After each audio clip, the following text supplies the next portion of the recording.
And for people that don't know, because I really haven't talked about like the story of Switchback on the podcast at all. Yeah. People know if they follow either one of us, but maybe let's hear it from you, like the origin story of Switchback, and I can just chime in as needed. But yeah, just because we haven't really talked about it a whole lot. Yeah, we haven't. I think we were meaning to back when we were gonna launch in August, and we didn't get around to like. We were so record the busy podcast. that I week know. with like the shoots and That was getting hectic. content out and trying to launch and everything. Yeah, but the story of Switchback is it's kind of an interesting and simple one at the same time.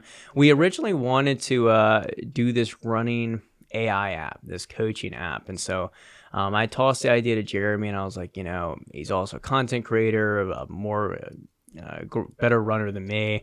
I was like, he might have a good idea as far as programming and also what runners would look for in the app.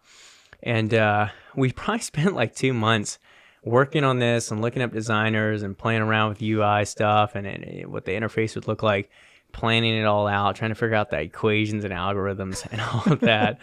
And eventually realized that we were, what is the term, like over our heads with that stuff, Beyond our pay grade. Yeah, we were beyond our pay grade and our IQ with that stuff. And even hiring someone, it was just going to be like to hire someone who's not actually a part of the business and outsource that. It was going to be a headache and also like a really risky investment to kind of throw a big chunk of money into something that, we have no experience in. And so I think we took like a week or two and we're like, maybe this isn't for us. And, started tossing around the idea of electrolytes because oddly enough, most electrolytes both of us have tried sucked, and they either were underdosed and or overpriced and or full of sugar and like weird ingredients. And there's some good options out there, but it just was hard to find. And so like let's see if we can make something better. And that's essentially spawned it. And then from there is very much centered around, okay, what do we want the brand to be? Who do we want it to represent? How are we going to distinguish ourselves within a crowded space that is running? Yeah, I my best description of it for like the why of starting it was like, there's so many supplement companies out there, so many like electrolyte hydration products. A couple of them are dosed well, but the ones that are and have like good ingredients have zero brand or zero community behind them. Yeah. And it seemed like we just saw the gap to fill of create something high quality that tastes good, clean ingredients, but also bring the community and the brand with it. Mm-hmm. And I feel like that's what we've done so far in the 8 months we've been in business. Yeah, it's flown by pretty quick, something like 8 months, and I think we've done a pretty good job too. I think we've not like nailed it perfectly, but I think for the most part, the emotions and feelings that we're trying to evoke within people are there because there are so many brands, and this goes to beyond supplements, but like in the lifting space or in apparel where everybody is trying to like one up themselves with how hardcore they can be or how disciplined or dedicated or whatever. And also just pushing that competitiveness, which is valuable. And it's something we both practice to varying extents. But I think with Switchback, we wanted to kind of reinvigorate that feeling of recreation and fun that running can inspire in us, and the feeling of community and camaraderie and the excitement that it can be to kind of show up and see your best friends at a group run. Like, how can we kind of bottle that up into a literal like bottle or tub or product, and also interweave that into our apparel too. So I think that's the attitude and the path we've tried to take with Switchback, and I think we can continue to do a better job with it. Especially, again, being two people and not being a venture capitalist project, how can we fiscally manage that with events and that's the other problem with an e-commerce business is trying to actually get out into the field and get into people's like real life experiences. It's quite difficult to do because otherwise you just end up being like this face behind a screen, right? Yeah, and I think one interesting thing that like probably the number one question I always get about how we started it is like where did the funding come from? Mm-hmm.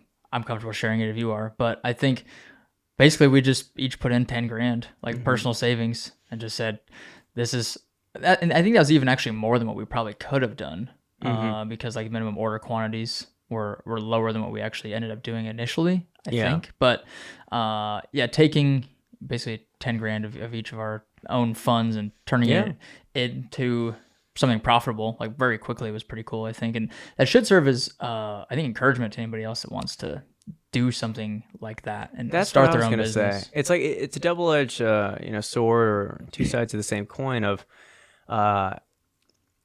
granted, combined 20 grand could be a lot for people, but again, this could split in multiple people. But just to say that it doesn't take that much really to start something new. But at the same time, whether you get it from a loan or whether it's your own money or a group of people coming together to start a business, anyone can kind of get the money. But not everyone can turn the money into a profiting business, especially as quickly as we've been able to, fortunately, and especially in a day and age where there's so many influencer brands and products too. I was talking to a friend of mine recently that was asking about that, like with the coffee business, like could he partner up with some influencers, kind of be the face of it, kind of kickstart that, right? Because you see that whether it's like Cody Co's Run Club or I don't know, different things like that, right? That it can kind of skip the queue as far as the startup struggles, but you still have to have a good brand at the foundation of it. And if you don't actually put that behind it, you might have a spike of success initially, or have the funds to start the business, or have the funds to, in my instance, start the gym, but the members don't immediately come. They say that you build it and they will come. That's not always true, right? So that's just been something that or something I'll put out there about it. One thing I was expecting that didn't actually happen was I thought we'd get this big surge of like sales and orders the first like month, and then it would die off because it was like hype.